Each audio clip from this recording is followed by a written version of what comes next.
దేవుని ప్రియులను కూడి ఉన్న దేవుని పరిశుద్ధులైన మీ అందరికీ తండ్రైన దేవుని నుండి ప్రభువైన యేసుక్రీస్తు వారి నుండి కృపయు సమాధానమును దేవుడు మీకు సమృద్ధిగా అనుగ్రహించాలని దేవుని వేడుకుంటున్నాను. ప్రియులారా, ప్రభు ఇచ్చిన సహాయం చేత ఈ దినము మనము దేవుని ఉపదేశంలో నుండి కొంత ఆయన గొప్పతనమును, ఆయన మంచితనమును, ఆయన మన ఎడల చూపినటువంటి కృపను గూర్చి కొన్ని వాక్యముల ద్వారా దేవునికి దగ్గర అవుదాం. ప్రియమైన వాళ్ళారా, సాధ్యమైతే ఈరోజు చాలా ప్రోత్సహించే రీతిగానే మీతో మాట్లాడాలని ఆశపడుతున్నాను. కాకపోతే ఈరోజు వినబోతున్నటువంటి సందర్భాలకు ఉన్నటువంటి శక్తి ఎంత అనంటే అది ఒక విధంగా మన భక్తి జీవితాన్ని కొంత షేక్ చేస్తుందని అనుకుంటున్నానండి. మనల్ని పరిశీలనలోనికి తీసుకొని వెళ్తుంది. నిజమే, ఏం ఆలోచిస్తున్నాను నేను దేవుని దగ్గరికి వచ్చి, ఎటు నడుస్తున్నాను నేను, ఆయన అనుకున్నట్టుగా ఎందుకు ఉండటం లేదు, ఇలాంటి పరివర్తన కలిగిన ఆలోచనతోనైతే ప్రభు సన్నిధిలో నుండి ఈరోజు మనం సెలవు తీసుకుంటామని విశ్వాసం అయితే నాకున్నది. ప్రియమైన వాళ్ళారా, దయచేసి మీరు యోహాను గారు రాసిన మొదటి పత్రికలోనికి వచ్చినట్లయితే చాలా అవసరమైన మాట, ఎల్లప్పుడూ మనసులో పెట్టుకొని మనము ధ్యానించవలసిన ఒక మాట దగ్గర నుంచే ఈ దినపు వర్తమానంలో మనం సాగుదాం. యోహాను మొదటి పత్రిక 1వ అధ్యాయము మొదటి 4 వచనాలు చదవాలి. ఎక్కువసార్లు చదివి ఉన్నాం కనుక నేరుగా 3-4 చదువుతున్నాను. యోహాను మొదటి పత్రిక 1వ అధ్యాయం 3-4 వాక్యాలు ఈ విధంగా రాయబడినాయి. మాతో కూడా మీకును సహవాసము కలుగునట్లు మేము చూచిన దానిని వినిన దానిని మీకు తెలియజేయుచున్నాము. మన సహవాసమైతే తండ్రితో కూడాను ఆయన కుమారుడైన యేసుక్రీస్తుతో కూడాను ఉన్నది. మన సంతోషము పరిపూర్ణమగుటకై మేము ఈ సంగతులు వ్రాయుచున్నాము. పరిశుద్ధుడైన యోహాను గారు మాట్లాడుతూ ఒక అద్భుతమైన పదప్రయోగం చేసి ఉన్నాడు 4 భాగంలో. ఏమంటున్నా అంటే, మన సంతోషము పరిపూర్ణమగుటకు ఈ సంగతి నేను మీతో చెప్తున్నాను.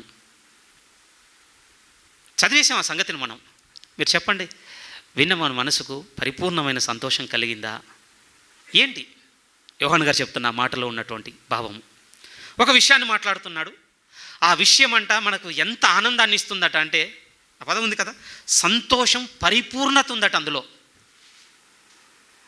కొంచెం కూడా షార్ట్ లేదండి, కొంచెం కూడా కొరత అయిన భాగం లేదట.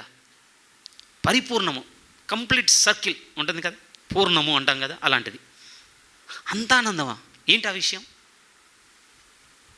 పోనీ దేవుని దగ్గర నుంచి మనం చాలా తీసుకుంటున్నామండి, ఒప్పుకోని బద్దులమే. మీరు చెప్పండి, ఆ పొందుకుంటున్నవన్నీ మనకు సంతోషాన్ని ఇస్తున్నాయా? పరిపూర్ణమైన సంతోషాన్ని ఇస్తున్నాయా? మేబీ ఫస్ట్ వర్డ్గా టిక్ పడుతుందేమో. ఎందుకనంటే మన ఎవ్వరికీ పరిపూర్ణమైన సంతోషం ఎలా ఉంటుందో తెలియదండి. తెలుసనగలరా మీరు ఎవరైనా? నెవర్. తెలియదు ప్రియమైన వాళ్ళ. అంటిల్ అన్లెస్ ఎక్కడి వరకు వస్తే అంటే యోహాను గారు రాసిన ఈ మాట దాకా వస్తే తప్ప. మంచి ఆరోగ్యం సంతోషాన్ని ఇవ్వగలదు, పరిపూర్ణమైన సంతోషాన్ని ఇవ్వలేదు. నిజంగా చెబుతున్నాను మీతో ఆ మాట, నిజమండి. మీకు తెలుసా, అనారోగ్యంతో బాధపడుతున్నవాడు ఎంత విచారంతోనైతే ఉంటాడో, ఆరోగ్యంతో సుఖపడుతున్నవాడు అంతే విచారంతో ఉంటాడు. తెలుసా? ఎందుకు ఆ మాట అంటున్నాను అని అంటే, విందేమో ఆరోగ్యం కుదుటపడక విచారము, ఆరోగ్యం బాగున్నవాడి విచారం ఏంటో తెలుసా? నా మనసు కోరుకున్నవన్నీ నేను చేయలేకపోతున్నాను అనేటువంటి విచారం. నిజం, అది కూడా ఉందంటూ ఉంది. లేదని ఎవరు చెప్పగలరు చెప్పండి? ఎన్నో చేయాలని ఉంటుంది. మన మనస్సాక్షి కొన్నిటిని అదుపులో పెడుతుంది, కుటుంబం కొన్నిటిని అదుపులో పెడుతుంది, మనం కళ్ళ ముందున్న సమాజం కొన్నిటిని అదుపులో పెడుతుంది. అవన్నీ నెరవేర్చుకోవాలన్నటువంటి ఆరాటం మనకుంటుంది ఆరోగ్యం వల్ల. చెప్పండి, ఎన్ని చేయగలుగుతున్నాం రోజులో? బాధతోనే, అయ్యో నాకు ఈ రిస్ట్రిక్షన్, ఈ కట్టుబాటు లేకపోతే, నన్ను ఆపేది ఇది లేకపోతే బాగుండని చింతిస్తున్నది లేవా రోజు? అది ఆరోగ్యంతో కూడిన చింత, అది కూడా ఉంది. పోనీ విస్తారమైన ధనాన్ని ఇచ్చాడు అనుకోండి, పరిపూర్ణమైన సంతోషం అనగలమా? లేదు కనుక అనలేమేమో అనుకుంటున్నారేమో. ఉంటే ఇంకొక బాధ ఉంటుంది లేని. ఈ సొసైటీలో ఉండం ఫస్ట్, మనం ఈ చోసులో ఉంటామనుకుంటున్నారా? నో. మనకు కనపడుతూనే ఉంటుంది, అర్థమవుతూనే ఉంటుంది. ఓకే, 4 చీరలు వెనుకున్న వాళ్ళు ఏదో ఒక రోజు నా దగ్గరకు వస్తారు. ఎందుకు వాళ్ళకి అవసరం అలా ఉంది. మరి ఇప్పుడు మనం కనపడితే ప్రాబ్లం. నేను ఉంటాను అనుకుంటున్నారండి, నా దగ్గర డబ్బు ఉంటే ఉండను. ఎందుకంటే నా ఆనందం ఇంకోలా ఆవిరవుతుంటుంది. ఆలోచించాలి ఇవన్నీ మనం. యోహాను గారు ఒక లోతైన మాట రాస్తున్నాడు. ఆ మాటకు ఆయన ఇచ్చిన మాట ఏమంటున్నాడంటే, ఇది మనకు మన సంతోషంను పరిపూర్ణం చేసేటువంటి మాట. ఏంటి ఆ మాట అంటే, మనము దేవునితో సహవాసం కలిగి ఉంటామన్న మాట. ప్రియమైన వాళ్ళారా, బహుశా ఇది మాట మనం అర్థం చేసుకోవడానికి అర్థం చేసుకోలేనటువంటి ప్రాయంలోనికి మనం వెళ్ళాలేమో. విచిత్రంగా ఉంది ఏంటి మాట అనుకుంటున్నారా? పెద్దోళ్ళం అయిపోయాం కనుక మనకు పేరెంట్స్ ఎంత బలంగా ఉంటారో, మనకు తోడుగా ఉంటారో మనం అర్థం చేసుకోలేమండి ఇప్పుడు. ఎందుకంటే డిపెండెన్స్ తగ్గించేసాం వాళ్ళ మీద. ఒక 3-4 సంవత్సరాల లోపు వెళ్ళిపోండి, ఏముండదండి. ఒకటే చూడగలం, పరిపూర్ణమైనటువంటి ఆనందం చూడగలం వాళ్ళు. సరే, ఆకలైతే గాయమైతే ఏడ్చిన సందర్భాలు ఉంటాయేమో, కానీ విచారంతోనో మూడ్ ఆఫ్ అయిపోయో, లేకపోతే మనిషి ఇక్కడ ఉండి ఇంకెక్కడో 100 ఆలోచిస్తూ ఉంటారనుకుంటున్నారా? నో అండి. ఒక మాట అంటుంటారు కదా, లివ్ ఎట్ ద ప్రజెంట్ అన్నట్టు. అలా బతికేస్తారండి వాళ్ళు. ఎందుకు అంత భరోసా? అంత భరోసా ఎందుకు వాళ్ళకి? తల్లిని తండ్రిని బట్టి అంతే. ఇప్పుడు నేను ఎవరితో ఉన్నాను అంటే వాళ్ళ మధ్య ఉన్నాను, వాళ్ళతో ఉన్నాను, వాళ్ళ చేతుల్లో ఉన్నాను. వండర్ఫుల్. దేవుడు ఇక్కడ చెప్పిస్తున్న మాట కూడా ఎలా ఉంది అని అంటే, దేవునితో మన సహవాసం ఏర్పడితేనాటి ప్రియమైన వాళ్ళారా మన సంతోషం పరిపూర్ణము. ఏంటి సహవాసం అంటే, కొంచెం ఇది నా అనుభవ రాహిత్యంతో సరిగ్గా మీ దగ్గరికి తీసుకురాలేకపోవచ్చు, కానీ నాకంటే మెచ్యూర్గా మీరు అర్థం చేసుకోగలరు. ఎందుకంటే మీలో చాలామంది అది పొందుకున్నారు కనుక. ఒక భార్య ఒక భర్త మధ్య ఉన్న రిలేషన్ గురించి మాట్లాడుతూ కంపానియన్షిప్ అనే ఒక పదాన్ని కూడా వాడుతుంటారండి. ఇంకొక విధంగా చెప్పాలంటే ఫెలోషిప్ అనుకోండి, సహవాసమే, కలిసి ఉండటమే. ఇప్పుడు దేవుడు అలాంటి రిలేషన్లోకి పిలిచాడట ప్రియమైన వాళ్ళారా మిమ్ములను నన్ను. అలా ఉన్నాడు మనతో. అలా ఉన్నాడు అనగానే మీరు మీ ఫ్యామిలీ లైఫ్ని గుర్తు చేసుకొని బాగా కోప్పడకండి. అది పీస్ఫుల్గా లేదు కదా. ఎందుకు లేదో తెలుసా? మీరు సహవాసంలో లేరు అంతే. నిజం. భర్త భార్య ఇద్దరు ఆ కంపానియన్షిప్లో లేరు. ఏమంటో చేసింది అని అంటే, ఆయన కోసం ఏమీ మారదు, ఈయన కోసం ఆయన మారడు. అదే ప్రాబ్లం అయిందండి. ఇద్దరిది ఉంది. ఒక చేతితో చప్పట్లు కొట్టేవాడిని ప్రపంచంలో ఎక్కడ చూడవండి మనం. చూస్తారా? చూడం. 2 చేతులతోనూ కొడితేనే అవుతుంది చప్పట్లు. దేవుడు ఇప్పుడు మనల్ని పిలిచి అంటున్న మాట ఏమిటంటే, నేను మీతో సహవాసం కలిగి ఉండాలనుకుంటున్నాను. సహవాసం. ఒకసారి ఆలోచించి చూడండి ప్రియమైన వాళ్ళారా. ఏం ఆలోచిద్దాము అంటే, ఉండగలమా? సమాజంలో ఒక కట్టుబాటు ఉందండి. కూడా నేను ఐ థింక్ ఆయన పేరు ఎడ్విన్ ఏదో ఇంకేదో పేరుందండి. చాలా లీగల్ అడ్వైజర్ అట, సుపీరియర్ లీగల్ అడ్వైజర్. ఆయనది ఒక ఇంటర్వ్యూ వింటున్నాను ప్రియమైన వాళ్ళ. దేని గురించి అంటే, ఆయన పేరు చూడగానే క్రిస్టియన్ అని అర్థమైంది. సరే, ఏం చెప్తాడు ఆయన పర్స్పెక్టివ్లో. అతను అడిగిన ప్రశ్న హాఫ్ అన్ అవర్ ఇంటర్వ్యూలో దేని గురించి జరిగింది అంటే, ప్రజెంట్ సూసైడ్స్ అన్నీ పెరిగిపోతున్నాయి, దట్టు ఉమెనే చనిపోతున్నారు ఎక్కువగా. ఆ సూసైడ్స్ కూడా దేన్ని బేస్ చేసుకొని జరుగుతున్నాయంటే, కొంచెం అంటే వేరు సంబంధాలు పెట్టుకోవడం వల్ల, వివాహేతర సంబంధాలు కలిగి ఉండడం వల్ల, దానివల్ల అంటే సింగిల్ ఉమెన్గా ఉన్న ఈమె ఇంకెవరినో నమ్మి అతను తోడుంటాడనుకోవడం, ఆ తోడుంటాడనుకొని అతనితో కొంతకాలం ఉన్న తర్వాత వాడి నిజరూపం తెలిసిపోవడం, అయ్యో నేను మోసపోయాను, సమాజంలో తలెత్తుకోలేనని కమిట్ అయ్యే వాళ్ళలో వీళ్ళే ఉంటారు. దీని గురించి అసలు లీగల్గా వీళ్ళకి ఎంత సపోర్ట్ దొరుకుతుందని ఆ వ్యక్తి అడిగాడు ఆయన్ని, ఆ లాయర్ని. ఆయన చెప్పిన మాటలు నన్ను బాగా ఆలోచింపజేశాయండి. ఆయన మొదటగా అన్న మాట ఏమిటి అని అంటే, చాలా విచారం అనిపించింది. మొదటోడే నమ్మకం ఇవ్వనప్పుడు రెండోడు మాత్రం ఇస్తాడని ఎలా అనుకుంటున్నారు ఈ స్త్రీలు అనేసాడండి ఆయన. అది చాలా నన్ను తాకింది ప్రియమైన వాళ్ళరా. మొదటోడు ఇవ్వనప్పుడు రెండోడు మాత్రం ఇవ్వగలడా? సరే, ఇవన్నీ వేరే విషయాలు. కానీ అతను చెప్పిన విషయంలో నన్ను బాగా హత్తుకున్న మాట ఏమిటి అని అంటే, అతను ఇదే గుర్తు చేశాడండి. ఈరోజు వివాహంలో ఇంత పెద్ద వ్యత్యాసము లేకపోతే వ్యవధి ఏర్పడడానికి, దూరం పెరగడానికి రీజన్ ఏమిటి అని అంటే, ఆ కంపానియన్షిప్ అనేది వదిలేశారు. సరే, దాని గురించి నేను చెప్పదలుచుకోలేదు. కానీ ఇప్పుడు నేను అడగదలుచుకుంటున్న మాట ఏంటంటే, మరి మీ సహవాసం నా సహవాసం ఏంటి దేవునితో? రేపు ఉండగలమా? భారతీయ చట్టంలో ఒకటి ఉంది ప్రియమైన వాళ్ళరా. ఓకే, మనకు దాన్ని ఒబే చేయటం ఎంతవరకు, కానీ మనకున్న చట్టం లేదంటే ఒకరికంటే ఎవరిని ఇంకెక్కువ పెళ్లి చేసుకోవద్దటండి. లా ఉంది. అది జీవితంలో ఒకరినే చేసుకోవాలి. లీగల్గా కొన్ని మనం ఏర్పాటు చేసుకున్నాం కనుక దానికి సంబంధించిన శిక్షలు ఉంటాయి కనుక, కొంతమంది మనసు చంపుకొని కొంతమంది ఉభయ అవుతున్న వాళ్ళు ఉన్నారు, కొంతమంది పేరెంట్స్ని బట్టి ఉభయ అవుతున్న వాళ్ళు ఉన్నారు, కొంతమంది ఉన్నాయి కదా అడిషనల్గా తెచ్చుకున్నాయి పెళ్లిలో, వాటిని బట్టి ఉభయ అవుతున్న వాళ్ళు ఉన్నారు. లంసంలు కొన్ని ఉంటాయి కదా, అవన్నీ తెచ్చుకొని. కానీ ఇక్కడ మనం ఆలోచించవలసిన మాట ఏమిటంటే, వీటన్నిటినీ ఉన్నాయి కనుక ఆగి ఉన్నారనేది కొంచెం పక్క పెట్టండి. అవన్నీ లేవు, దేవుని వైపు చూద్దాం. ఉండగలమా రేపు దేవునితో? పోనీ ఇది 60 ఏళ్ళే కనుక ఇక్కడ ఏదో సాగిపోతున్నారండి. అది 60 ఏళ్ళు కాదు కదా, ఇటర్నిటీ, నిత్యత్వము. ఏం చేస్తాం? పొసగగలమా దేవునితో? మన మనసు వెనుక నుంచి ఏమని చెప్తుందంటే, పొసుకునే వాళ్ళు పోతారు కదా. ఎస్, ఐ అగ్రీ అండి.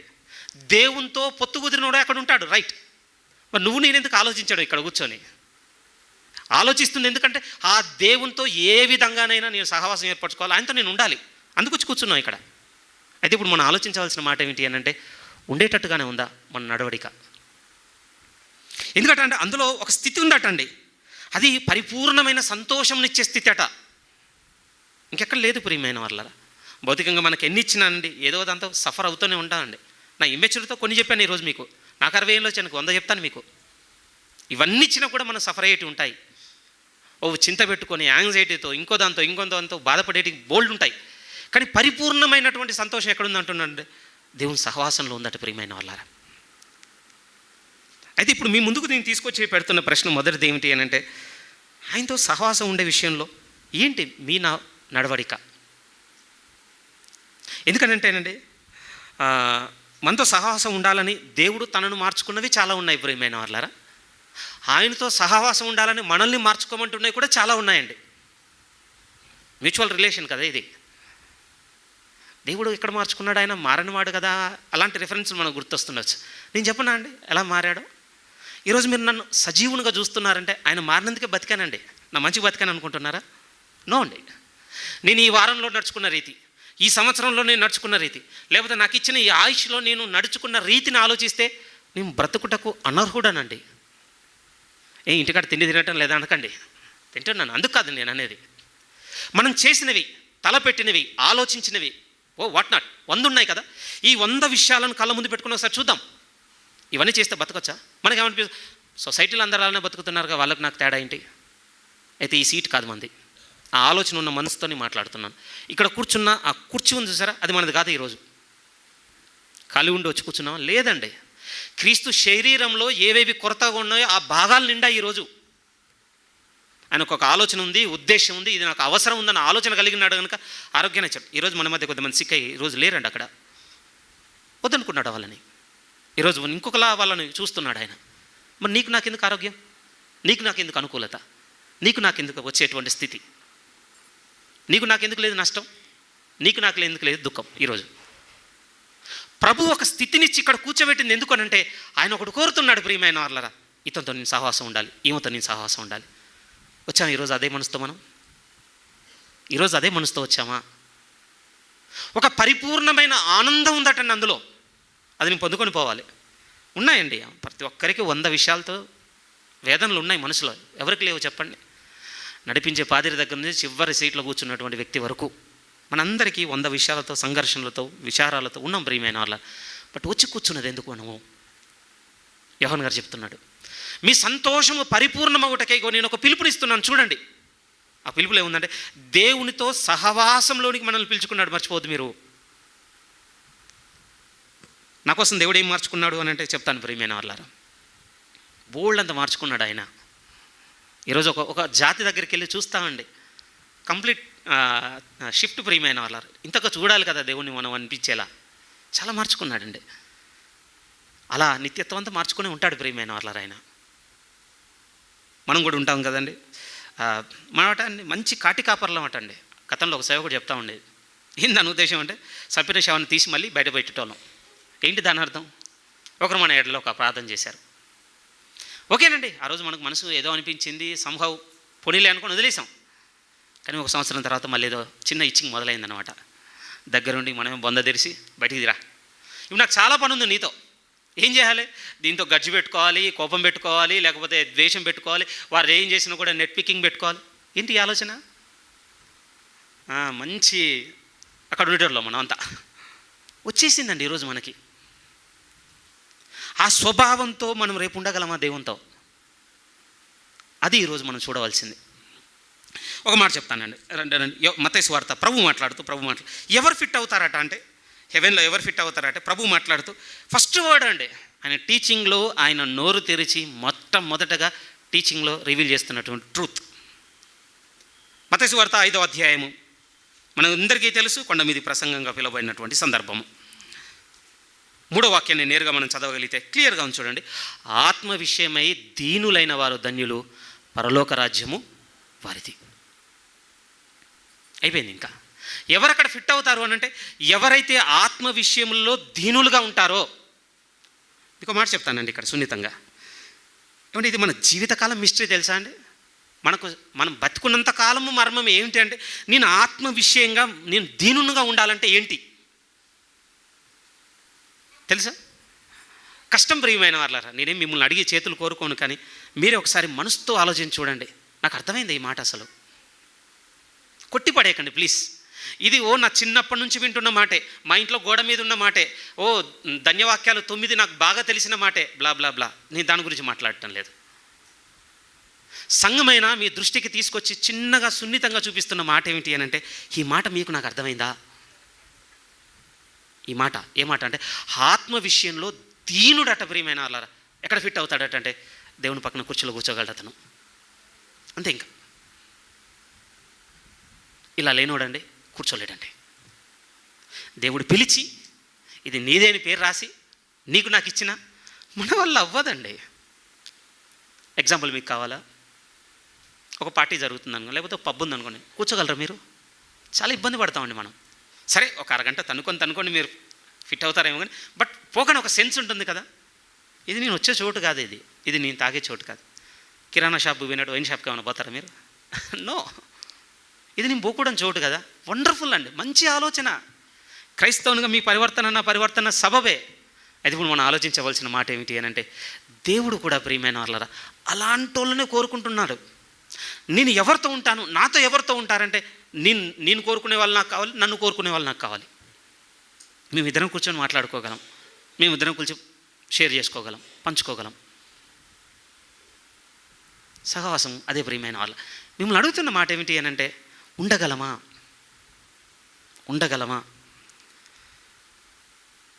ఈరోజు కొంచెం ఇది చాలా నెగిటివ్గా అడుగుతున్నానని ముందే అపాలజీ అడుగుతున్నాను, మిమ్మల్ని క్షమించండి. దయచేసి సంఘంలో ఉన్నటువంటి భార్యల్ని భర్తలను అడుగుతున్నమాట, దయచేసి ముందే చెప్తున్నాను, క్షమించండి ఈ మాట ఇలాడు. ఏ ఉద్దేశమును బట్టి ఇద్దరు కలిసి ఉంటున్నారు మీరు ఇంట్లో? ముందే నేను క్షమాపణ అడిగాను, చాలా హార్డ్గా వినపడుతున్నా. మళ్ళీ ఎందుకు అంటున్నానంటే చాలా రాంగా రింగే మాట కనుక. బట్ నేను అడుగుతున్నమాట, ఒక్కసారి ఆలోచించండి. ఏ ఉద్దేశమును బట్టి? ఒక ఉద్దేశం కావాలి. రేపు నేను దేవునితో ఉండడం కూడా ఒక జీవితం ప్రియమైన వాళ్ళారా.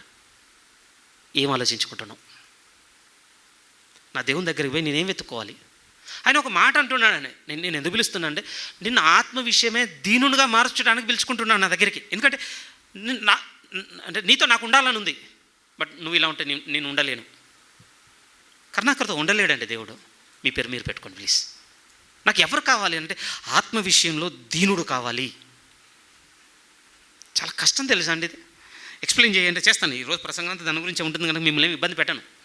మీకు తెలిసిపోతుంది ముందు వచ్చేసరికి నేను ఎక్కడ పొరపాటు చేస్తున్నాను, చాలా పెద్దది. కానీ దేవుడు స్పష్టంగా మాట్లాడుతూ అంటున్నాడండి, ఎవరు ఉండగలరు అని అంటే, బాగా వినండి. ఎవరిదట అంటే, ఏవో బలమైన చేసిన వాళ్ళు కావు, గొప్ప భక్తి పరులే ఎంతకన్నా కావండి ఆ లోకాలు. దేవుడు రేపు సిద్ధపరుస్తున్న గొప్ప భక్తి పరులు అనుకుంటున్నారా? భక్తి అనేది ప్రియమైన వాళ్ళారా బాగా వినండి, దేవుడు గుర్తించినప్పుడు భక్తి అవుతుందండి. మనం చెప్పుకున్నంత కాలం అది భక్తి కాదటండి. మళ్ళీ ఈ మాట రిపీట్ చేస్తున్నాను, బాగా వినాలి మీరు. ఏమండి, దేవుడు గుర్తించినప్పుడు అది భక్తి అవుతుంది తప్ప మనం చెప్పుకున్నప్పుడు కాదు. ఎందుకు ఈ మాట అంటున్నాను? మీరు ఆదికాండం నుంచి నడుచుకుంటారండి భక్తులతో. మీరు ఏ భక్తుడైనా నిలబడి క్లెయిమ్ చేసుకున్నట్టుగా మీరు చదువుతారా? చదవరు ప్రియమైన వాళ్ళారా. నాకు చాలా ఇంట్రెస్టింగ్ అనిపించేది ఏమిటంటే, దావీదు గారి గురించి మనం చాలా గొప్పగా చదువుతుండే. ఆయన కీర్తనలో అంటే ఆయన ముందు మరణించినటువంటి గొప్ప వాళ్ళను భక్తి పరులుగా వాళ్ళని కోట్ చేసిన భాగాలు ఉంటాయి, కానీ ఆయన అక్కడ ఎక్కడ క్లెయిమ్ చేసుకోలేదండి. ఈవెన్ ఒక కీర్తనలు ఎంత అద్భుతంగా రాస్తాడంటే, నీ సేవకురాలి కుమారుణ్ణి జ్ఞాపకం చేసుకో, ఆయన గురించి చెప్తున్నప్పుడేనండి. ఎట్లా కోట్ చేస్తాడో తెలుసా? ఐ థింక్ ఆ రిఫరెన్స్ రిమైండ్ చేస్తానండి, చూడాలి. చాలా బ్యూటిఫుల్ వర్డ్ అనేది. సార్ మీరు కీర్తనలకు వస్తే, కీర్తనల గ్రంథం ఐ థింక్ మీకు ఎవరికన్నా తెలిస్తే చెప్పండి, ఈలోపు దొరికితే నేనే చెప్తాను. కానీ చాలా గొప్ప మాట అండి, అది ఎన్నిసార్లు చదువుకుంటానో.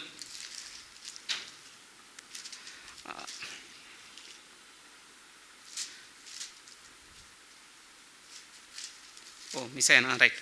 116 కీర్తనలు. కీర్తన 116 కీర్తన 16 మీరు చూడగలిగితే, యెహోవా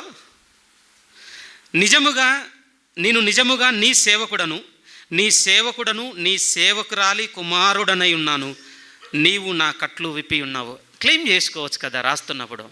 కానీ ఆయన కోట్ చేస్తున్న మాటలు ఎలా ఉన్నాయో తెలుసా? వాళ్ళ మదర్ని పెట్టుకుంటున్నాడండి రిఫరెన్స్గా.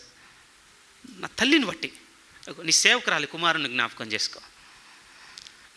ఎంత దీనత్వం కనబడుతుండొచ్చు అండి. మీకు చూడగలుగుతున్నారా ఆ పదాలలో? మేము ఎన్ని కార్యాలు చేసామో తెలుసా లాస్ట్ ఇయర్? లేకపోతే దేవుని కోసం ఎంత ఇచ్చామో తెలుసా? ఉన్నాయి కదండి XYZ చెప్పుకునేటివి. వీళ్ళు అలా లేరండి. ఎందుకంటే వీరు దేవుని అప్రూవల్ కోరుకుంటున్నారండి. వీరు ఎవరి దయను సంపాదించుకొని చూశారు బతికినంత కాలం అంతే. మనుషుల దయ కోసం కాదు, కేవలం దేవుని దయ కొరకు. ఈరోజు నేను చేసిన దాన్ని బట్టి నా వెన్నెవరు తడతారు, లేకపోతే నా భుజం తట్టి శబాష్ నువ్వే చేసావు, నువ్వు తప్ప ఎవరు దానికోసం ఉన్నోళ్ళు కాదండి వీళ్ళంతా. అసలు వీళ్ళ దృష్టిలో అవి లేను కూడా లేకుండా కాలాలండి. వీళ్ళు వెతుక్కున్నది ఏంటంటే మేము ఆత్మ విషయంలో దీనులుగా ఉండాలి. ఎందుకంటే మాకు దేవుంది కావాలి, అప్రూవల్ దేవుంది. ఎందుకంటే వారు రేపు దేవునితో ఉండాలని వారికి అర్థమైపోయింది. ప్రియమైన వాళ్ళారా, మనకు కూడా తెలుసు కదా, పౌలు గారు ఎక్కువసార్లు చెప్పే మాట గల్తీలకు రాసిన పత్రిక 1:10, నేను మనుషుల దయను సంపాదించుకొని చూచుచున్నానా, దేవుని దయను సంపాదించుకొని చూచుచున్నానా? ఒకవేళ నేను మనుషుల దయను సంపాదించుకొని కోరువాడనైతే నేను క్రీస్తు దాసుడనే. అంటే వండర్ఫుల్ స్టేట్మెంట్. ఈవెన్ అక్కడ కూడా వాళ్ళ భక్తిని క్లెయిమ్ చేసుకోలేదు. చూడండి ఎంత ఫైట్ చేసి ఉండొచ్చు పౌలు గారు, మీరు చెప్పండి. గల్తీ పత్రిక రాసి తిమోతికి పత్రిక రాసేసరికి ఏమో 100 ఏళ్ళు ఉందనుకుంటున్నారు గ్యాప్. 10 సంవత్సరాల లోపేనండి. కాన్ఫిడెన్స్ లేదు అప్పటికే పౌలు గారికి. నేను భక్తి పరుణ్ణి, నా కొరకు నీతి కిరీటం ఉందని క్లెయిమ్ చేసుకోవడానికి కాన్ఫిడెన్స్ లేదనా? కాదు ప్రియమైన వాళ్ళారా. వాళ్ళు చూపించిన ఒక మాదిరి ఏమిటంటే మేము ఆత్మ విషయంలో దీనులుగా ఉండటకే ప్రయత్నం చేసి ఉన్నాం తప్ప మా పరిస్థితుల్లో ఉన్నటువంటి స్ట్రెంగ్త్ని మేము సపోర్ట్ తీసుకోలేదు. ఎందుకంటే ఆ లోకంలో ఆ దేవునితో ఉండబోయేది, ఉండగలిగేది, ఉండటకు ఇష్టపడేది ఏమైనా ఉంది అని అంటే ఆత్మ విషయంలో దీనత్వం కలిగిన వాళ్ళు ప్రియమైన వాళ్ళారా. రైట్. ఏమండి, మనం ఆత్మ విషయంలో దీనులుగా ఎప్పుడు ఉండగలం అంటే బాగా వినండి. ఇది కూడా నాకు చాలా లేట్గా తెలిసింది. ఎప్పుడుగా ఉండగలము అని అంటే మన కళ్ళ ముందున్న వాళ్ళని చూస్తే కాదు ప్రియమైన వాళ్ళారా. ఇది చాలా ఇంపార్టెంట్ అండి. ఎక్కువసార్లు మనం గుర్తు చేసుకుంటాం కదా. ఒకసారి రండి, రోమీలకు రాసిన పత్రిక 12వ అధ్యాయం. రోమీలకు రాసిన పత్రిక 12వ అధ్యాయం ఒకసారి 3వ వాక్యాన్ని చదువుదాం. ఇది ఆజ్ఞ తెలుసా? ఏదో సజెషన్ అంతకన్నా కాదండి, సలహా కాదు, లేకపోతే ఇదొక మంచి మాట తీసుకొని చెప్పిన అంతకన్నా కాదు ప్రియమైన వాళ్ళారా. కమాండ్, ఆజ్ఞ ఏమనుందో చూద్దాం. రోమీలకు రాసిన పత్రిక 8వ అధ్యాయం 12వ అధ్యాయం 3వ వాక్యాన్ని మనం జాగ్రత్తగా చూడగలిగితే 3, తన్ను తాను ఎంచుకొనదగిన దానికంటే ఎక్కువగా ఎంచుకొనక దేవుడు ఒక్కొక్కనికి విభజించి ఇచ్చిన విశ్వాస పరిమాణం ప్రకారము తాను స్వస్థ బుద్ధి గలవాడగుటకై తగిన రీతిగా తన్ను ఎంచుకొనవలను. ఏమంటే ఎప్పుడైనా ఆలోచించారా మన బుద్ధిలో ఉన్న లోపం ఏంటి? ఒకసారి ఆలోచించండి. మన బుద్ధిలో ఉన్న లోపం ఏంటి? ఏమై ఉండొచ్చు? సింపుల్గా చెప్పేస్తాను. మీరు అందరిలో ఎవ్వరు దీనికి తక్కువ వారేం కాదండి. మన బుద్ధిలో ఉన్న లోపం ఏమిటి అంటే గర్వం అండి. నిజం, అంతకు మించి ఇంకేం లేదండి. అన్సాల్వ్డ్ మిస్టరీ అది మనకి. ఒక సేవకుడు కూడా అంటుంటాడు ప్రియమైన వాళ్ళు, అని చెప్పే మాట ఎప్పుడు గుర్తొస్తుంటుంది. దట్టు ఇంట్లో అప్పుడప్పుడు అంటే డోర్ తీయగానే ఆ సన్ రైజ్కి పార్టికల్స్ కనపడుతుంటాయి గాల్లో, ఇట్లా రేణువులు ఎగురుతుంటాయి కదండి. అవి చూడడానికి బాగా అనిపిస్తాయండి. అది చూసినప్పుడల్లా ఆ సేవకుడు చెప్పే మాట గుర్తొస్తుంది. ఆ సేవకుడు అన్నమాట ఏంటంటే గర్వం అటండి మన నేచర్లో, మన స్వభావం ఎలా ఉంటుందట, గాల్లో దుల్లా ఉంటుందటండి. మీరు చెప్పండి, ఎప్పుడు పడుతూనే ఉంటుందండి, ఎప్పుడు ఊడుస్తూనే ఉండాలి. మార్నింగ్ ఊడ్చాను కదా 10 రోజుల దాకా ఊడ్చే పని లేదంటారా ఇంట్లో? మళ్ళీ అటు ఇటు తిరిగి రాని ఇప్పుడే ఊగిన ఏం రా బాబు, పిల్లలు ఒక్క దగ్గర ఒక దాన్ని ఉంచారు, ఇది తీస్తారు అది తీస్తారు, తిట్టుకొని మళ్ళీ ఊడుస్తాం, మళ్ళీ మూల పెడతాం, మళ్ళీ సాయంత్రం కాగానే మళ్ళీ ఊడ్చాలి. ఆ సేవకుడు చెప్పిన మాట అది అన్నాడు. నిజమండి, గర్వం మనకు ఎంత ఇంజెక్ట్ అయిపోయిందంటే ప్రియమైన వాళ్ళారా. ఒకరు వచ్చి చెప్పినా కూడా చూసుకోండి. నన్ను కూడా నా ఎర్లీ టైమ్స్లో బాగా అంటా ఉండేది. నాకు నా యారగెన్స్కి ఎవడు చెప్తాడు వాడికి, చూస్తాలే. జీవితం చెప్పిందండి చాలా విషయాల్లో. స్టిల్ ఐఎమ్ స్ట్రైవింగ్, పోరాడుతున్నాను. అది వదలడం లేదు. కానీ ఒకరోజు బాగా అర్థం చేసుకోవాల్సిన విషయం ఏంటంటే ఈ గర్వ స్వభావం కలిగిన వారెవరు కూడా ఆయనతో ఉండలేరు ప్రియమైన వాళ్ళారా.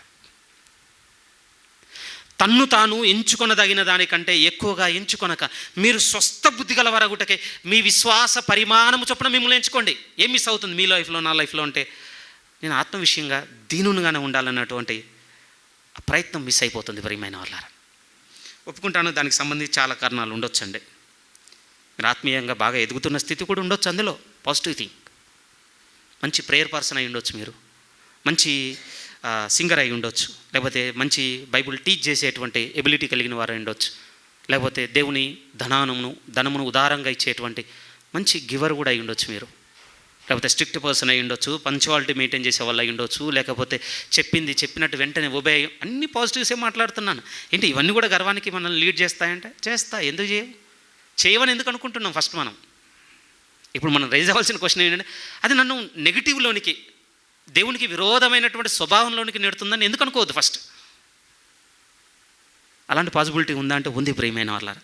అందుకోసం ప్రభు అంటున్న మాట ఏంటంటే, మీరు స్వస్థ బుద్ధి గలవారొకటే మిమ్మల్ని తగిన రీతిగా ఎంచుకోండి.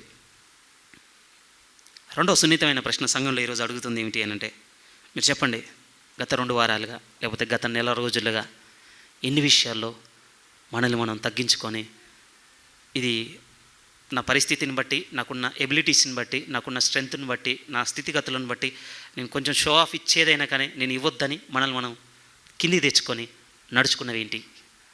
చాలా దూరం కూడా తీసుకెళ్ళట్లే. లాస్ట్ 1 మంత్ నీకు తెలియదు, చర్చ్లో మొత్తం అంటే బిగినింగ్ నుంచి ఎండింగ్ వరకు నేను హంబుల్గానే ఉంటాను, స్టిఫ్ నెక్డ్గా ఉంటాను, డౌన్ నెక్డ్గా ఉంటాను అని అంటే, చర్చ్ ఒకటే కాదంటే దేవుడు చూసేది. మీరు చెప్పండి, ఆదివారం 9 నుంచి 12 వరకే చూస్తానని రాశాడు మన బైబిల్లో. నెవర్ ప్రియమైన వాళ్ళారా, 24/7 మీకు నాకు ఆయువు ఉన్నంతకాలం చూస్తున్నాడు ఆయన. అందుకోసం భక్తులు కూడా మాట్లాడిన అద్భుతమైన మాటలు, కీర్తనలు మాట్లాడుతున్నప్పుడు ఎలా ఉంటాయి అని అంటే, నిజమండి, మీరు నమ్మాలో అంటే ఇది కొంచెం కష్టమే, ఎందుకంటే చెప్పుకోవడానికి కూడా వేదనకరంగా ఉంటుంది. కానీ రాత్రి మన అంతరంగంలో వచ్చే కళలను కూడా పరీక్షించే దేవుడు తెలుసా ఆయన. సొలొమోను గురించి వెళ్ళి చదవండి. ఏంటాడు తెలుసా అది ఆయనకు? ఏంటా స్వప్నం అటండి. ఆయన కళ్ళు లేచి చూడగానే ఏమనుకున్నాడు తెలుసా? ఇది కళ. అంత గొప్ప కళలో ఒక సందర్భమే బైబిల్లోనికి వచ్చేసి ఏం జరిగింది? దేవుడు అడిగాడు, ఏం కావాలి నీకు? ఏమంటే అడిగింది కాన్షియస్తో, మెలకువతో, అబ్జర్వేషన్లో ఉన్నప్పుడు కాదండి సొలొమోను అడిగింది. పోనీ దేవుడు అడగగానే సొలొమోను రిప్లై ఇచ్చి, నాకు ఇదేది వద్దు, ఐశ్వర్యం వద్దు, ధనం వద్దు, అధికారం వద్దు, కేవలం నువ్వు కావాలన్నటువంటి ఆ వినతి పెట్టింది ఎక్కడో తెలుసా సొలొమోను? ప్రార్థన. ఆ ప్రార్థన కూడా కళలో ప్రియమైన వాళ్ళ. ఇంకోవైపు బాధగా చూసేటువంటి సందర్భం కూడా ఏమిటి అంటే, అసలు ఈవెన్ కళలో కూడా అంతగా ఆశించేటువంటి వ్యక్తి ఎండింగ్కి వచ్చేసరికి ఎందుకు అంత డౌన్ అయిపోయాడో అర్థం కాదు. కానీ చాలా ఛాలెంజింగ్ అనిపిస్తుందండి. ఓపెన్ చేసి చదవండి, రాజుల మొదటి గ్రంథం 7-8 అధ్యాయాలు మీరు చదవండి, వండర్ఫుల్ చాప్టర్స్ అండి. అది కలట వచ్చి చూసే దేవుడు అండి ఆయన, తెలుసా? నిజంగా మీరు నేను ఒకసారి ఆలోచించండి, ఏం చేస్తున్నాం మనం? కొన్ని ఆలోచించబద్దలం అండి. అవి మన పరిధిలో లేవు, మన ప్రమేయంలో లేవు కదా. అంటే మన మనసు దేన్ని వెతుక్కుంటూ దినమంతా వెళ్తుందో అది రాత్రి ఒకసారి రివైండ్ అవుతుందటండి. నిజమా?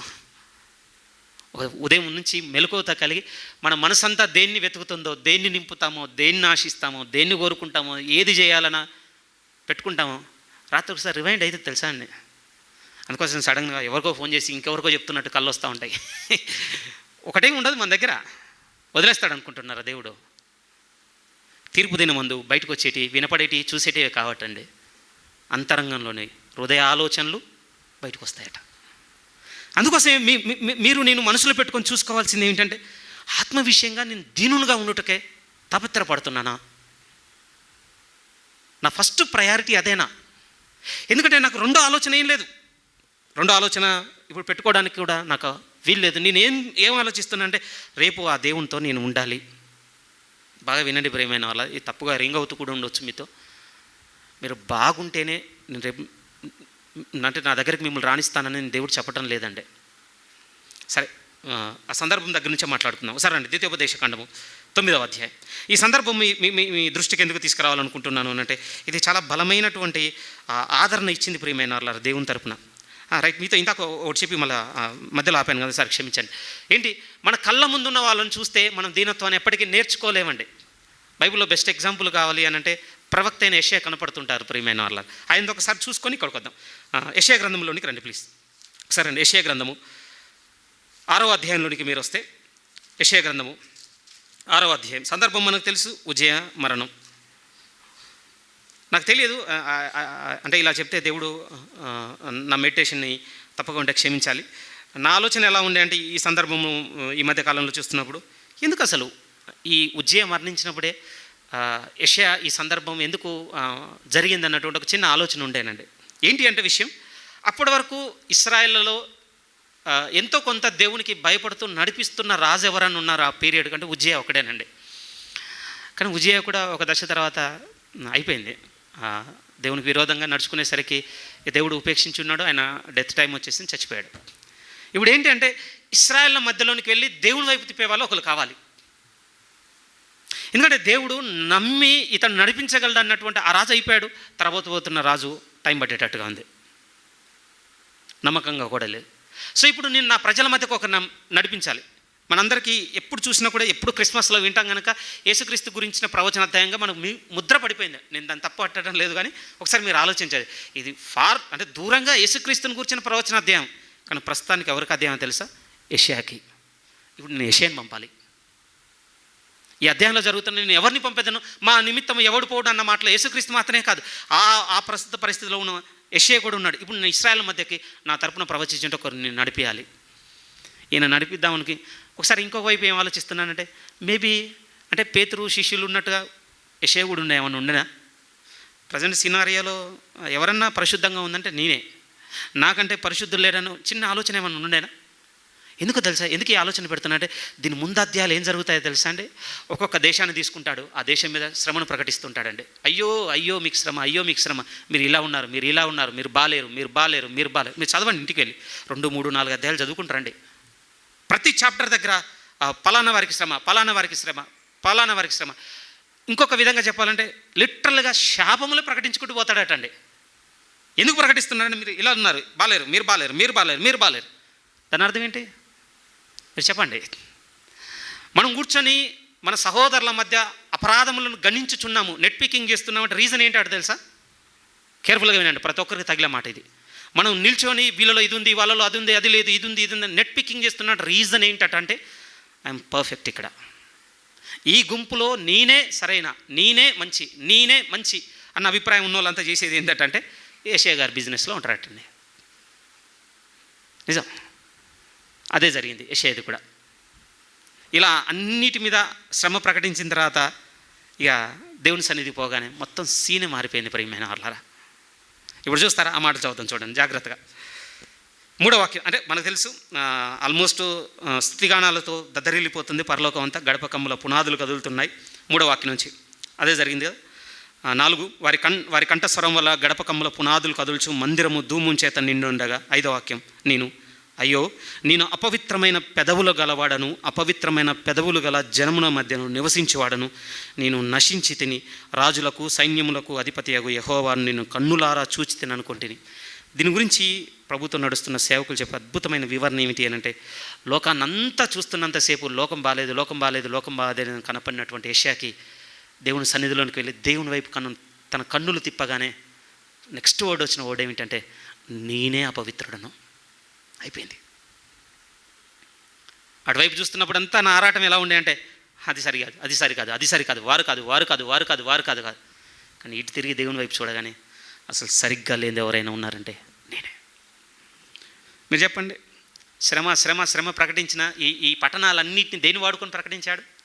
తన నోటినే, తన పెదాలనే. ఫస్ట్ వాడు ఏమంటున్నాడు తెలుసా? అయ్యో నేను అపవిత్రమైన పెదవులు గడవాడు. అసలు ఈ పెదాలతోనే నేను పలకబద్దుణ్ణి, ఏ అర్హతుందని నాకు అసలు. నిజం అంటే ప్రియమైన వాళ్ళారా, మనం నేర్చుకోవాల్సిన బలమైన మొదటి అడుగు ఏమిటి అంటే, మన కళ్ళ ముందున్న వాళ్ళని చూస్తే మనకు రాదండి దీనత్వము. మనకు పైగా ఏమనిపిస్తుంది తెలుసా? నేనే బెటర్ సమ్వేర్.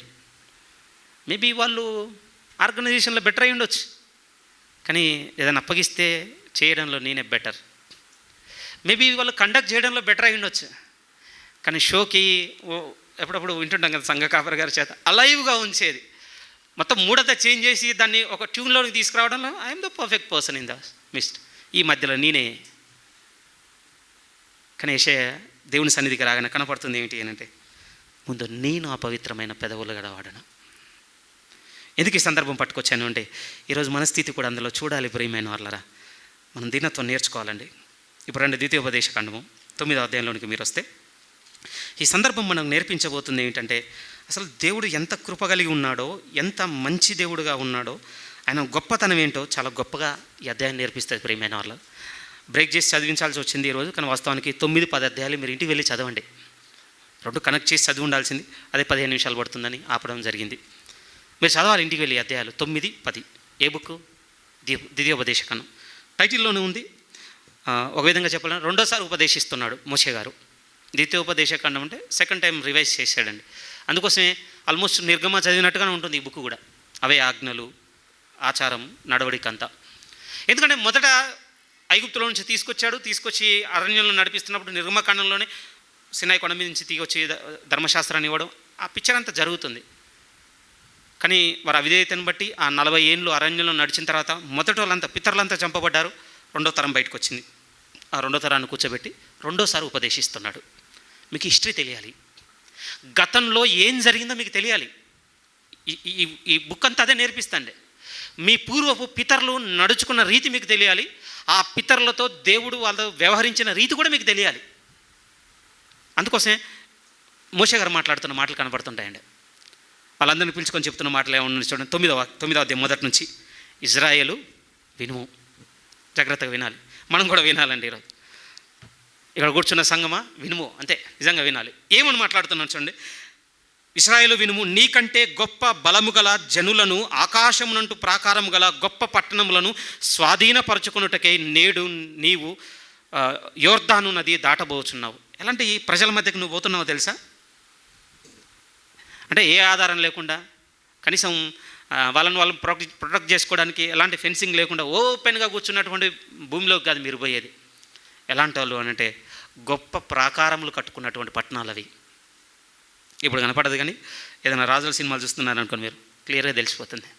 ఒక్కసారి లోపల పోయి గడేశారంటే బయట దండెత్తాలంటే చాలా కష్టపడాలి తెలుసా.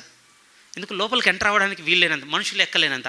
ఎక్కడానికి ప్రయత్నం చేసినా ఆ గోడను ఆధారం చేసుకొని అక్కడి నుంచి బాణాలు వేసేవాళ్ళు కొంతమంది, పైనుంచి నూనెను లేకపోతే అగ్ని కుమ్మరించే వాళ్ళు కొంతమంది, రకరకాలు వాళ్ళ ఆలోచన వాళ్ళకు ఉంటాయి కదా. ఎలాంటి జనాల మధ్యకు మిమ్మల్ని తీసుకెళ్తున్నానంటే ఆ మాట కూడా అన్నాను. వాళ్ళకున్న బలము కూడా అటండి, మైటీ పవర్ అట అది. మనం ఒక వీడియో చూస్తున్నానండి. ఈ యుద్ధాలు మొదలైన దగ్గర తర్వాత ఆ మధ్య ట్రైనింగ్లోకి వచ్చింది, గూగుల్ రికమెండేషన్ వచ్చిండే. ఏ దేశం దగ్గర ఎన్ని వెపన్స్ ఉన్నాయి, లేకపోతే ఏదో ఫైటర్ పైలట్లాగా చాలా కనపడుతున్నాయి కదా ఈ మధ్య వింటున్నాం. అలాంటి ఏ దేశం దగ్గర ఎన్ని ఉన్నాయి అని చేశారండి. మీరు నమ్మగలరా? ఆల్మోస్ట్ అంటే అన్ని దేశాలు 1000 లోపేనండి. ఒక అమెరికా దగ్గరనే 14,000 పైన ఉన్నాయండి అవి. ఇప్పుడు మీరు చెప్పండి, ఏదైనా కంట్రీ అమెరికాతో యుద్ధానికి దిగలదా? ఇప్పుడు వణికిపోతారు అంతే. ఎందుకు? మన దగ్గర ఉన్న 1000 ఓ రోజులు అయిపోతాయి. మన దగ్గర ఎన్ని ఉన్నాయి? 14,000 పైన ఉన్నాయటండి అవి. ఒకసారి మీరు ఆలోచించండి. అందుకోసం వణుకుతున్నారు. అక్కడ ఉండే ఏ జీవోపాధి ఇస్తే ఇక్కడ నడిచిపోతుంది. మిమ్మల్ని పంపిస్తున్న భూభాగం కూడా ఎలాంటిది అంటే గొప్ప బలం కలిగిన జనులు, పెద్ద పెద్ద ప్రాకారాలు కట్టుకొని ఉన్నవారు వాళ్ళు. అలాంటి వాళ్ళు దాన్ని స్వాధీనపరచుకొని పోతున్నారు. ఇంకా అవ్వలేదు. చూడండి 2వ వాక్యం. ఆ ప్రజలు గొప్పవారు, ఉన్నత దేహులు, వారు నీవు ఎరిగిన అనాకీ వంశస్థులు. వాళ్ళు ఎవరో కూడా చెప్తున్నారు, వాళ్ళు అనాకీలు.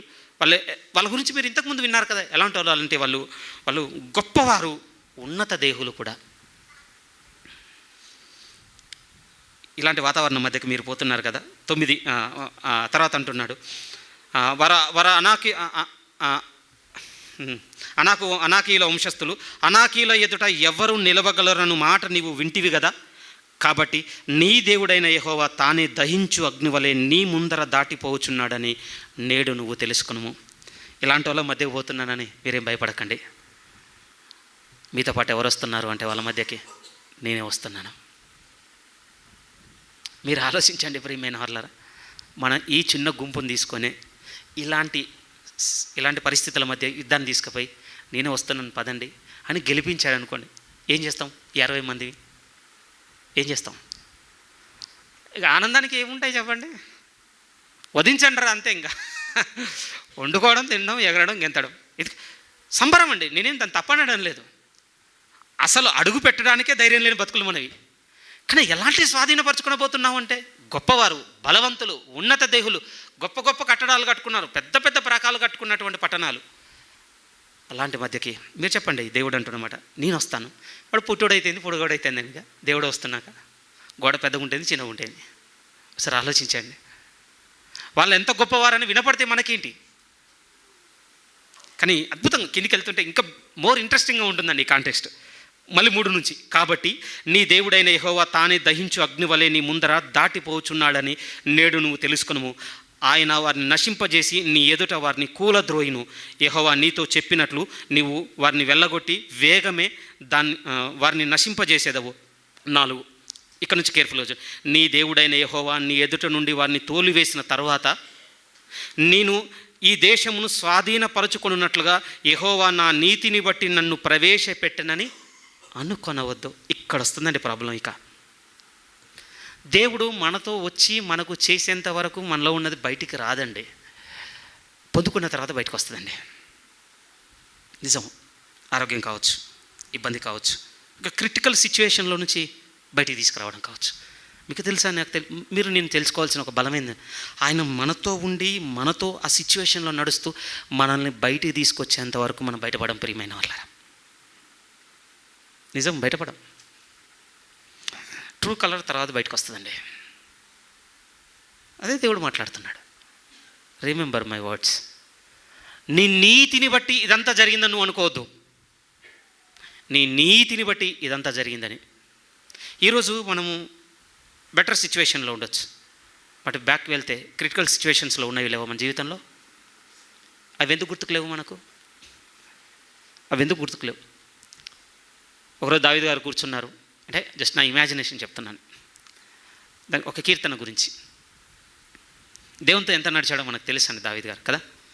నా హృదయానుసారుడైన మనుష్యుడు.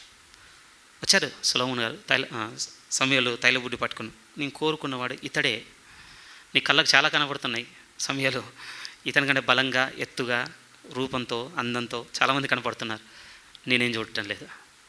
షాక్, స్టన్ కూడా సమూయేలు. ఇతను నాకు కోరుకున్నది, ఏ ఎబిలిటీతో నేను ఇతని మీద అభిషేకించాలి? నిజం ఉంది, ఎందుకంటే ఆ ముందు 7 మంది ఉన్నారు, సూపర్ పర్సన్స్. ఏ వైపు నుంచి చూసినా చాలా బాగా కనపడుతున్నారు, నేను చూసేది వేరుంది. అలాంటి దావీదు ఒకరోజు కూర్చున్నాడు, నేను నా దేవుణ్ణి ఎంత ఆరాధించానో నేను వెళ్ళిపోయిన తర్వాత నా ప్రజలు కూడా అంతగా ఆరాధించాలి. సో కూర్చొని ఒక సాంగ్ రాశాడట ప్రియమైన వాళ్ళారా. ఏం లేదండి ఆ సాంగ్లో. గతంలో దేవుడు ఏం చేసిండు దాని గురించి మనం ఏం చెప్పాలి, ఏం చేసిండు ఏం చెప్పాలి, ఏం చేసిండు ఏం చెప్పాలి. ఉందో లేదని మీకు డౌట్గా ఉంది కదా, చూస్తారా ఒకసారి. ఐ థింక్ 131 కీర్తన రండి. నిజం అండి, ఆ కీర్తన అంతా అదే వర్డ్. నాకు అనిపించింది, అరే మొత్తం ఓల్డ్ టెస్ట్మెంట్ అంతా ఇదే మాట్లాడిన తర్వాత మళ్ళీ ఇంకొక పాటతో ఏం పని ఇక్కడ. 136 కీర్తన మీరు తర్వాత ఇంటికి వెళ్ళి చదువుకోండి. అన్ని పాస్ట్ ఈవెంట్సేనండి. చూస్తారా, యెహోవా దయాళుడు, ఆయన కృతజ్ఞతాస్తుతులు చెల్లించుడి, ఆయన కృప నిరంతరముండును. దేవదేవునికి కృతజ్ఞతాస్తుతులు చెల్లించుడి, ఆయన కృప నిరంతరముండును. ప్రభువునకును కృతజ్ఞతాస్తుతులు చెల్లించుడి, ఆయన కృప నిరంతరముండును. ఆయన ఒక్కడే మహాశ్చర్య కార్యములు చేయవాడు, ఆయన కృప నిరంతరముండును. తన జ్ఞానము చేత ఆయన ఆకాశమును కలుగజేసిన. తెలియదు ఈ విషయం మనకేమైనా కొత్తదా? కానీ ఆయన కృప నిరంతరం. ఇక మీరు చదువుకోండి, అన్నీ నోటెడ్వే, అన్నీ డే టు డే లైఫ్లో మనం అన్నీ మర్చిపోయినవే. కానీ వీటన్నిటిని బట్టి దేవునికి కృతజ్ఞతాస్తుతులు చెల్లించడం. ఈ సాంగ్ పాడుకోవాలి మీరంతా. ఇక దేవుడు తీసుకొచ్చి నిత్యత్వం అంతా పెట్టాడండి దాన్ని. ఎందుకు ఈ మాట అంటున్నాను అంటే, మనతో నడిచి మనల్ని బయట తీసుకొచ్చేంత వరకు తెలియదు ప్రియమైన వాళ్ళరా మనలో ఉన్న ట్రూ కలర్. ఒక్కసారి పొందుకున్న తర్వాత, బయటపడ్డ తర్వాత ఇక బయటకు వస్తాయండి. అప్పుడే చెప్పాం, కొంచెం ముందుకెళ్ళిన తర్వాత. మా భక్తిని బట్టానండి. ఆ సంవత్సరం నేను దేవునికి ఎన్ని కార్యాలు చేశారనుకుంటున్నారు? మీకేం తెలుసు? నేను ఎంత ఇచ్చింటే ఇంత చేసి ఉంటాడు దేవుడు. ఓ బ్లా బ్లా. మన వైపు నుంచి చాలా గుడ్డ ఉండొచ్చు, దేవుని వైపు నుంచి అస్సలు కాదటండి. ఆయనకి ఇష్టమే లేదు అవి, ఆయనకి ఇష్టమే లేదు. నాకు మోస్ట్ ఛాలెంజింగ్ అనిపిస్తుంది. యోబు గ్రంథం చదువుతున్నప్పుడు ఏమంటాడంటే, దేవుడు నీ చర్యలన్నింటినీ నేను గుర్తించుచున్నాను అంటాడండి ఒక దగ్గర. దేవుడు ఏం చేస్తున్నాడు తెలుసండి, మనమని నోట్ డౌన్ చేసుకుంటున్నాడటండి. మీరు ఉన్నారనుకోండి, యాజ్ ఎ ఫాదర్గా, ఒక మదర్గా మిమ్మల్ని అడుగుతున్నా, మీ పిల్లల పట్ల మీ మెమోరీస్ ఏంటి చెప్పండి అంటే ఏం చెప్తారు? చెప్పండి, ఏం చెప్తారు మీరు? మీకు అన్నీ మంచివి, మీకు ప్రయోజనం చేకూర్చినవి, మీ పేరు నిలబెట్టినవి, మీకు లాభం తెచ్చినవి, ముద్రింపబడతాయి. మిమ్మల్ని డీఫేమ్ చేసినవి, లేకపోతే పరిస్థితులను బట్టి వాళ్ళు చేసినవి గుర్తుండండి పెద్దగా. ఎందుకంటే దానివల్ల పెయిన్ సఫర్ అయ్యాం మనం, కొంచెం బాధపడ్డాం కదా. జస్ట్ ఇమాజిన్ అండి, బాగా గుర్తింపు తెచ్చేటివి ఏవి కూడా పరిగణలో పెట్టుకోవటం లేదంటే దేవుడు. నాకు అనిపించింది, మరి ఏం నోట్ డౌన్ చేసుకుంటున్నాడు ఆయన? ఆయన రేపు మనల్ని పట్టి, ఇది నువ్వు నన్ను బట్టి నేను ఆనందించేటువంటిది చేసావని రేపు ఎంత ఆశ్చర్యకరమైంది మనకు చెప్పబోతున్నాడు తెలియదండి నిజంగా. ఆశ్చర్యపోతామండి. ఏ విధంగా చెప్పాలి ప్రియమైన వాళ్ళని? మీకు బిబ్లికల్ ఎగ్జాంపుల్, దేవుడండి, అది దావీదు కావచ్చు, సొలొమోను కావచ్చు, కట్టించిన ఆ టెంపుల్ బట్టి అస్సలు ఆనందపడలేదండి. అసలు అంటే ఓవర్గా బోస్టిఫై అయిపోయి ఇంత గొప్పది కట్టారు, నా కోసం అంత గొప్పది కట్టారు అన్నాడు అనుకుంటున్నారా? వన్ వర్డ్తో చెప్పేశాడు ప్రియమైన వాళ్ళ, ఆకాశము నా సింహాసనం, భూమి నా పాదపీఠం, నన్ను ఎక్కడ పెట్టాలనుకుంటున్నారు మీరు? షాకింగ్ అండి. ఎలాంటిదో మనకు తెలియదా? రాజుల బుక్ చదువుతున్నప్పుడు కుమ్మరించిన బంగారం ఏంటి, పనిచేసిన పనులు ఏంటి, కట్టిన సంవత్సరాలేని, ఇంత పెద్దది కడితే. కానీ మీరు నేను ఎరగవలసింది, నూతన నిబంధనలో ఒక మాట అంటాడండి, దావీదు తన తరమునకు సేవ చేసి దేవుని చిత్తం చొప్పున చచ్చిపోయాడు. అరే ఏం చూస్తామండి రేపు పోతే అక్కడ? మనం తెలుసా? నిజమండి. రేపు దావీదు చేసిన ఏంటి, ఇలాంటివి కూడా పిక్ చేసుకుంటాడా దేవుడు? మన దృష్టికి అవి చిన్నవి కావచ్చు ప్రియమైన వాళ్ళరా, ఆయన దృష్టికి అవే కావాలి. ఎందుకు ఈ విషయం అంతా మీ ప్రస్తావన తీసుకొస్తున్నానంటే, ఏమంటే ఈరోజు చేస్తున్న వాటిని బట్టి మనకు ఎనలేని ఆనందము, అతిశయంతో దేవుని విషయంలో ఆత్మ సంబంధంగా మనము దీనులుగా ఉండడం నుంచి దూరం వెళ్ళిపోయాం ప్రియమైన వాళ్ళారా. కొన్నిసార్లు నాకు అనిపిస్తుంది, అమ్మో ఇంత పర్ఫెక్ట్ కూడా ఉండొద్దట్టుంది భూమి మీద మనం. ఎందుకంటే ఈ యాక్టింగ్ అంతా దేవుని దగ్గర చేస్తామండి మనం కొన్నిసార్లు. See my sincerity, see my integrity, నా యథార్థత చూడు, నాలో ఉన్నటువంటి ఆ నిక్కచ్చితత్వాన్ని చూడు. ఎవరు చూపిద్దాం చెప్పండి? మనం ఏంటో దేవునికి తెలియదా? ఆలోచించి చూడండి, మనం ఏంటో దేవునికి తెలియదా? ఇన్ అండ్ అవుట్ తెలుసు ప్రియమైన వాళ్ళ. అందుకోసం ఇక్కడ అంటున్నాడు, రేపు మీరు స్వాధీనపరచుకున్న తర్వాత మీ నీతిని బట్టి జరిగిందని మీరు అనుకోవద్దు. రండి మళ్ళీ ద్వితీయోపదేశ ఖండము 9లోనే చదువు, 4 నుంచి. నీ దేవుడైన యెహోవా నీ ఎదుట నుండి వారిని తోలివేసిన తర్వాత నేను ఈ దేశమును స్వాధీనపరచుకున్నట్లుగా యెహోవా నా నీతిని బట్టి నన్ను ప్రవేశపెట్టనని అనుకొనవద్దు. ఈ జనముల చెడుతనమును బట్టియే యెహోవా నీ ఎదుట నుండి దాన్ని వెళ్ళగొట్టుచున్నాడు. దాని అర్థం మనం మంచోళ్ళమన్నా? వాళ్ళకి ఎందుకు చేశాడు అంటే చెడ్డోళ్ళు కనుక చేశారు. మరి మనమేంటి? ఒకసారి ఆలోచించండి, మనమేంటి? మంచోళ్ళమా? ఎవరు నిలబడి చెప్పగలని చెప్పండి? ఎవరిని చెప్పలేమండి. మనసాక్షిని చంపుకొని మాట్లాడే వాళ్ళు ఎవరు ఉన్నారండి ఇక్కడ? అంత ధైర్యం ఎవరికి ఉంది, అంత బలం ఎవరికి ఉంది? అది లోపల నుంచి గుద్దుతూనే ఉంటుంది ప్రియమైన వాళ్ళారా. కూర్చోమంటే కూర్చో అంతే, ఇంకేం వచ్చి చెప్పుకుంటాము. అదే అంటున్నాడు, నీ నీతిని బట్టి అనుకుంటున్నావు, నువ్వేదో గొప్పవానివి, నువ్వేదో అనుకుంటున్నావు. కిందికి వచ్చేసరికి అంటాడండి వెంటనే 5లో చూడండి, నీవు వారి దేశమునకు వచ్చి దాన్ని స్వాధీనపరచుకున్నటకు నీ నీతి అయినను నీ హృదయ యథార్థ అయితేనను హేతువు కాదు. ఎంత గొప్ప మాట అండి అసలు. అది పట్టుకొని తీసుకెళ్ళగలం ఈరోజు మనతో.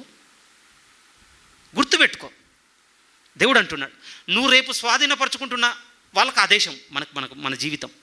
మీరు ఆలోచించండి, ఈరోజు దేవుని కృపను బట్టే సమూహం అండి, ఒక మంచి జీవితం, కుటుంబము, పిల్లలు, సెటిల్డ్, చేతుల సంపాదన, కుటుంబానికి కోరుకున్నది, నచ్చింది, అనుకూలత చొప్పున సమయానికి అంటే ఇవ్వగలిగేటటువంటి స్థితిగతులు, ఆరోగ్యము, ఆనందము, మనం తలపెట్టిన ఏ కార్యం కూడా మనకు ప్రయోజనం చేకూర్చేది తప్ప తీవ్ర నష్టంలోనికి మనల్ని నెట్టివేయకుండా కొంత సంతోషానికి, క్షేమానికి, ఆనందానికి కారణం ఏంటి మన జీవితంలో జరుగుతున్నాయి అనుకోండి. మీరు చెప్పండి, అర్హులమా? ఏ అర్హతను బట్టి పొందుకున్న వారం వాటిని? మన హృదయ యథార్థత అని చెప్దామా? నా చర్చ్ లైఫ్ అని చెప్దామా? లేదు నా స్పిరిచువల్ లైఫ్ అని చెప్దామా? మీరు చెప్పండి, ఆలోచించండి. పొందుకున్న యోగ్యులమేనా వీటిని?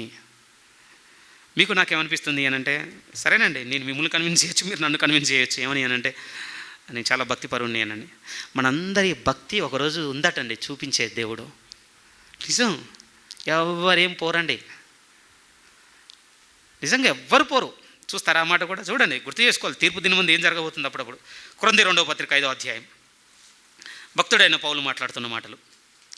కొరింథీ 2వ పత్రిక 5వ అధ్యాయంలోనికి మీరు వస్తే, 5వ అధ్యాయం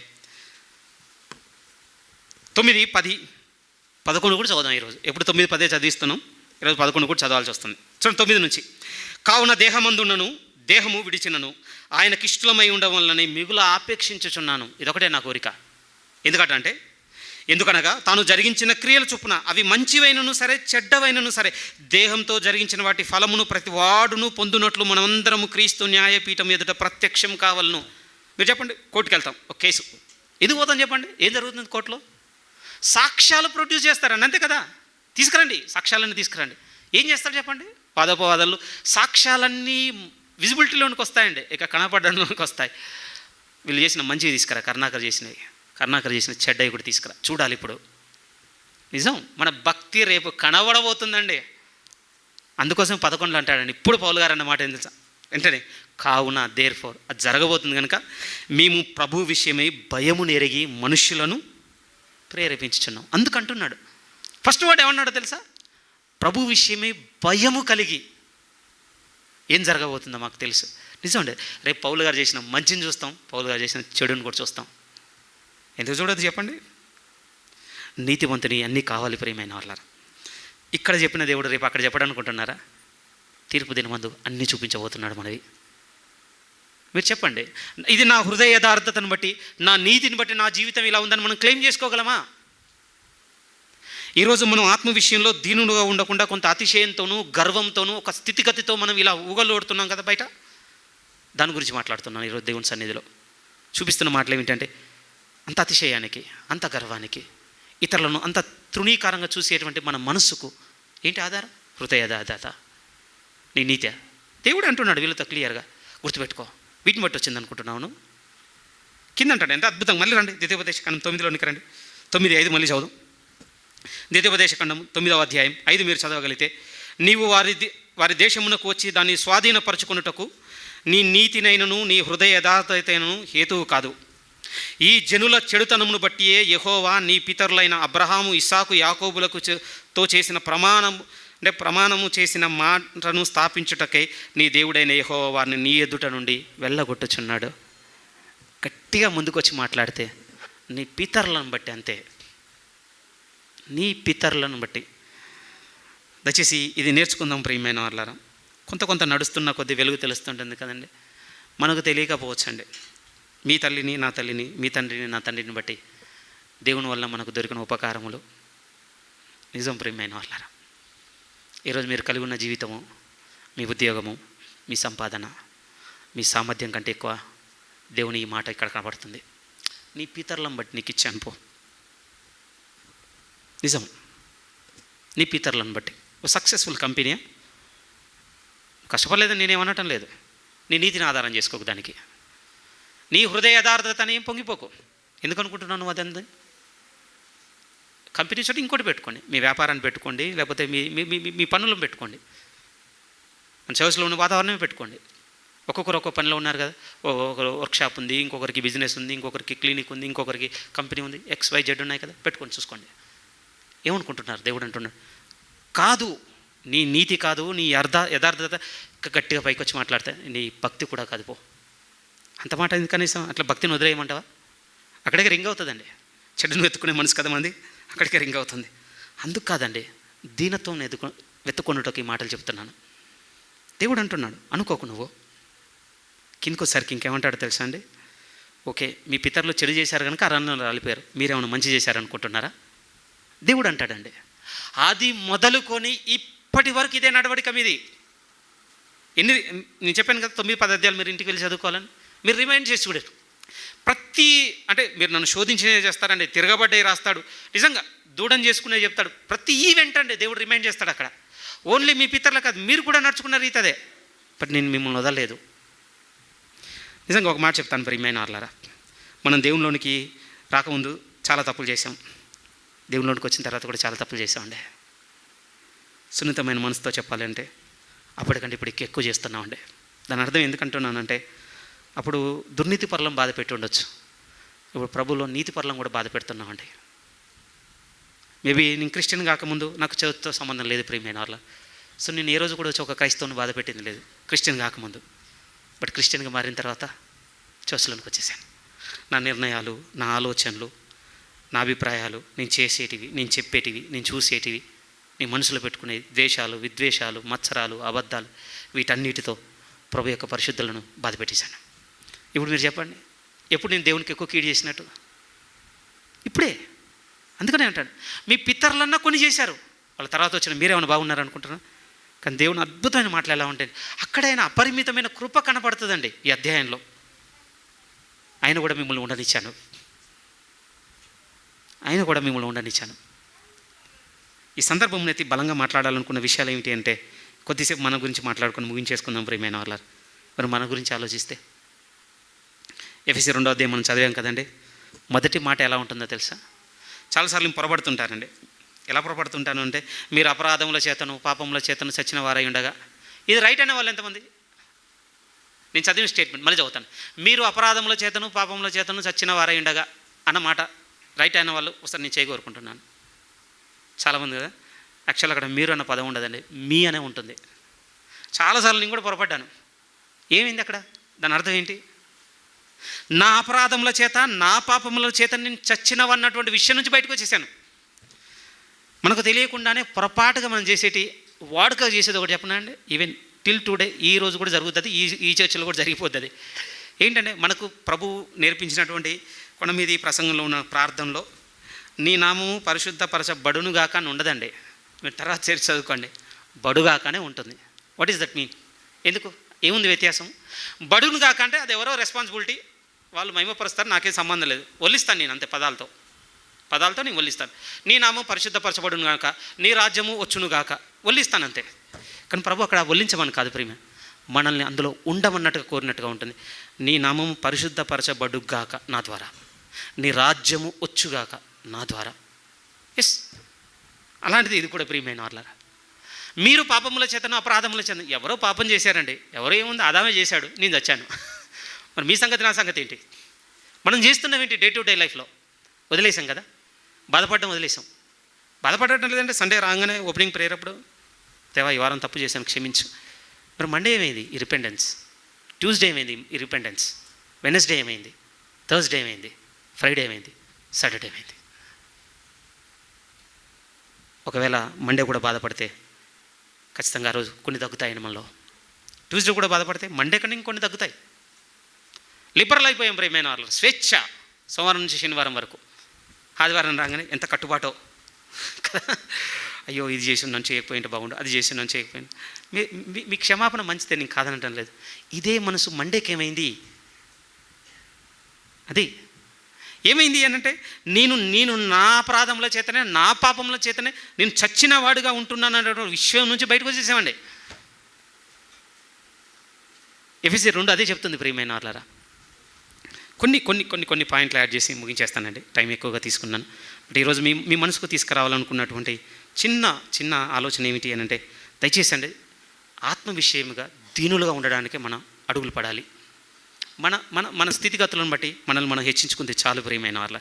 ఎంతసేపు చెప్పండి మన జీవితంలో స్థితిగతులు మారడానికి, తారుమారు అవ్వడానికి. ఈరోజు బాగుండొచ్చండి, రేపు మనమే ఇంకొక చోట ఉంటాం.